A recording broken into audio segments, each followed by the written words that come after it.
अब खबर निकलकर सामने आई है कि बांग्लादेश इस हद तक मजबूर हो चुका है कि इंडिया के ही बॉर्डर पर बांग्लादेश के स्मगलर जो हैं वो इलीगल तरीके से सोना बेचकर अपने मुल्क में खाने पीने की चीजें ले जाने पर मजबूर हो चुके हैं। फेसबुक पे पोस्ट डाला, कहता है यार ग्रेटर बंगाल, जिसमें उसने नॉर्थ ईस्ट के स्टेट्स डाले, बंगाल, वेस्ट बंगाल डाला, पता नहीं ये डाला वो डाला, काफी कुछ बकवास करने की कोशिश करी। इन्होंने कहा है कि बंगाल, असम, त्रिपुरा ये पार्ट है बांग्लादेश के।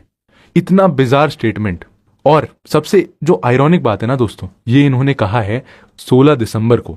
ना जब वो बकवास करने की कोशिश करी, जूते पड़े जो उसको उठा के, इतने जूते पड़े कि भाई उसको जाके पोस्ट डिलीट करना पड़ा। इंडिया के बॉर्डर पे ड्रोन लगा रहे हैं, इंडिया को जो है धमकियां दे रहे हैं कि हम ये कर देंगे, हम वो कर देंगे। अभी सिर्फ इंडिया ने इनकी एक्सपोर्ट रोकी है तो उन्हें खाने के लाले पड़ गए हैं। 3000 से ज्यादा हिंदुस्तानियों ने, इंडियन सोल्जर्स ने अपनी जान दी बांग्लादेश के अंदर। हम चाहते बांग्लादेश को भारत में मिला सकते थे और तुम और तुम्हारा बाप कुछ नहीं कर पाता। हम अपने हीरोज को जानते ही नहीं है, इसलिए नहीं जानते क्योंकि हम उनसे जलते रहते हैं।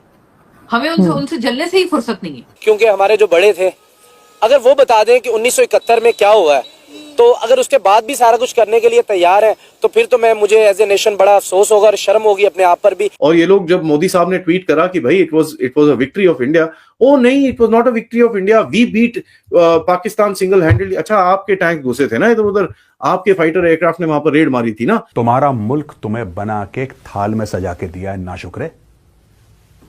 हमसे कहते हो India was just an ally. हमने तो अपना चेहरा सिर्फ, मतलब आई एम सॉरी, लेकिन हमने सिर्फ अपना चेहरा काला किया है। इंशाअल्लाह एक मर्तबा फिर एक इस्लामी मशरकी पाकिस्तान उभरेगा वहां से। कम से कम भारत का हिमायती तो अब कभी नहीं बने। इसके जो एक सो कॉल्ड एक स्टूडेंट एडवाइजर है, जिसको लेके कहाँ गया था, वो अमेरिका गया था, जिसका नाम क्या है, महफूज आलम। महफूज आलम ने कल एक फेसबुक पे पोस्ट डाला था।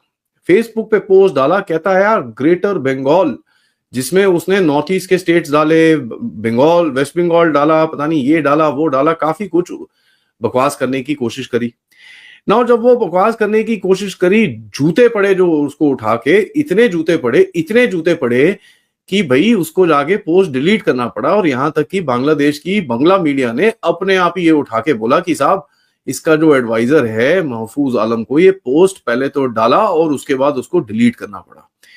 डिलीट क्यों करना पड़ा? क्योंकि भाई साहब ऐसा है, एक चीज बड़ी क्लियर है, क्योंकि अब तो भारत उठा के बोलेगा भाई साहब ये आपका गवर्नमेंट है, तो एक गवर्नमेंट बोल रही है आप क्या हमारे टेरिटरी की तरफ देख रहे हो, तो ठहर दो, फिर आपको दिखाते हैं अब कौन सी किसकी टेरिटरी कहां जाएगी। और यहाँ पर तो राह की साजिश तो आपको पता ही है चल रही है उस रीजन के अंदर, जहां पर बांग्लादेश की बैंड तो ऑलरेडी बजी हुई है। अब देखिए, पहले तो बड़ा खुले में आके बहुत चीजें बोल जाते थे, लेकिन अब उतना दम भी नहीं रहा इनके अंदर कि ये चीजें ढंग से बोल भी सकें। क्योंकि देखिए, अब जूते पड़ने जो शुरू हो रहे हैं, वो कितना टाइम खाएंगे और कितना टाइम बचाएंगे। बोलते हैं ना, जैसे हमारे जनरल नारायण बोलते हैं ना, नंगा नाएगा क्या और निचोड़ेगा क्या, इनकी वही हालत है। मोदी जी का सिंपल सा ट्वीट है, देखिए ये ट्वीट है मोदी जी का। अच्छा, ट्वीट बोल क्या रहा है? ये ट्वीट कुछ नहीं है कि ये सिर्फ ये है कि 1971 में हमारे फौजी बड़े बहादुरी से लड़े, हम उनको नमन करते हैं, और this day is a tribute to their extraordinary valour and their unshakeable spirit. यानी कि इंडियन आर्मी, नेवी और एयरफोर्स जिन्होंने लड़ाई लड़ी थी, उनको मोदी जी ने सैल्यूट करा। बांग्लादेश में आग लग गई इस ट्वीट के चक्कर में। दोस्तों, एक बात तो मैं मानूंगा, I am a student, a very small student of strategic communication. मैं पढ़ता हूं स्ट्रेटेजिक कम्युनिकेशन के बारे में। एक स्टूडेंट की हैसियत से मैं एक बात आज कहना चाहूंगा कि मोदी जी से बड़ा मास्टर नहीं है स्ट्रेटेजिक कम्युनिकेशन में। ये कहते कुछ हैं और बिल्कुल नॉर्मल सी बात है, इन्होंने कोई ऐसी गलत बात नहीं करी, लेकिन इसमें 2-3 चीजें हैं, मैं आपको बताता हूं। सबसे पहले 1971 में 16 दिसंबर को बांग्लादेश बना, ईस्ट पाकिस्तान बांग्लादेश बन गया। पूरे ट्वीट में कहीं पे बांग्लादेश का नाम है ही नहीं। अच्छा, कुछ गलत भी तो नहीं लिखा। ये कह रहे हैं कि भाई हमारे जो बहादुर सिपाही थे, हम उनको नमन करते हैं, उनके बलिदान को नमन करते हैं। बस नमन करके मोदी जी का ट्वीट खत्म। यहां पे बांग्लादेश में हल्ला हो गया, मुंह से झाग निकल रहा है लोगों के। ये देखिए, सब बांग्लादेश का इसमें मेंशन नहीं करा। अब इसके बदले में लोगों ने क्या बोला वहां पे? आसिफ नजरुल, ये लॉ एडवाइजर हैं, ये कहते हैं आई स्ट्रांगली प्रोटेस्ट। मैं बिल्कुल प्रोटेस्ट करता हूं। बांग्लादेशी है, काम तो इन्होंने करना नहीं है, ठीक है।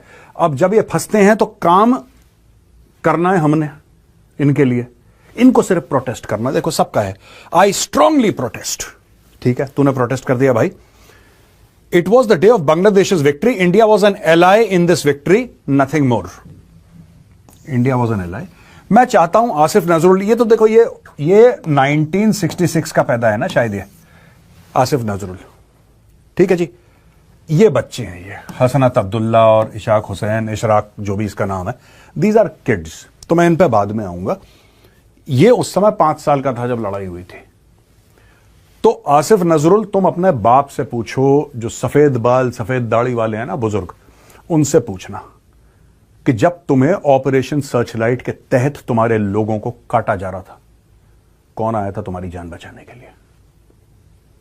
तुम कहते हो एलआई था, India was just an ally. चलो ठीक है, अगर इंडिया सिर्फ एक एलआई था, तुम्हारे और कौन से एलआई थे? उनका भी नाम हमें बताओ, उनका भी नाम बताओ। 3000 से ज्यादा हिंदुस्तानियों ने, इंडियन सोल्जर्स ने अपनी जान दी बांग्लादेश के अंदर। हम चाहते बांग्लादेश को भारत में मिला सकते थे, और तुम और तुम्हारा बाप कुछ नहीं कर पाता। यह मैं बोल रहा हूं आसिफ नजरुल को। क्या कर लेते तुम? We had an army that was 3 or 4 times the size of the Pakistan army, और पूरे बांग्लादेश में हमने इनको सरेंडर करवा दिया और खदेड़ दिया। तुम्हारा मुल्क तुम्हें बना के एक थाल में सजा के दिया है, नाशुक्रे।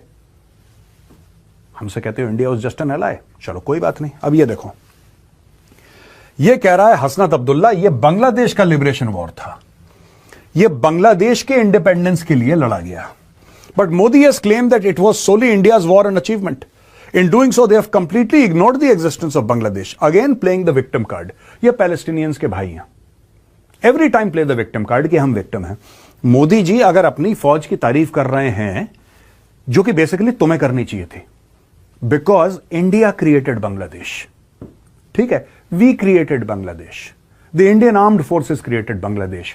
तुम तो अपना देश भी खुद नहीं बना पाए, वो भी हमारी खैरात में तुम्हें मिला। तो आपने वीडियो में देख ही लिया, बांग्लादेश का जो है वो व्यक्ति, उसने ग्रेटर बांग्लादेश बनाने के लिए भारत के कई सारे हिस्से, जो कोलकाता और असम जैसे कई सारे जो इलाके हैं, उनको ग्रेटर बांग्लादेश के अंदर दिखाने के लिए एक फेसबुक पे पोस्ट की थी उसने। और अभी पहले ऐसा बहुत कम होता था, लेकिन अभी जो इंडियंस हैं और जो एक्टिव इंडियंस हैं सोशल मीडिया के ऊपर, वो अपने देश को लेकर के काफ़ी ज़्यादा कंसर्न रहते हैं। और जैसे ही उसने पोस्ट डाली, उसके बाद में सारे के सारे जो इंडियंस थे वो उसकी पोस्ट के ऊपर टूट पड़े और उसको इतना ज़्यादा धोया कि उसको लास्ट में अपनी पोस्ट डिलीट करनी पड़ी, और जो पोस्ट को डिलीट करके उसको भागना पड़ा। इतनी ज़्यादा उसकी ट्रोलिंग हुई। और वो ये ऐसे लोग हैं जो जमाते इस्लामी से इन्फ्लुएंस है, और हमेशा ये ऐसे ही बिना सिर पैर की बातें करने वाले लोग हैं और ऐसे ही करते रहेंगे। लेकिन इंडियन सब काफ़ी ज़्यादा जागरूक है, तो ऐसे लोगों की ठुकाई बराबर चलती रहेगी।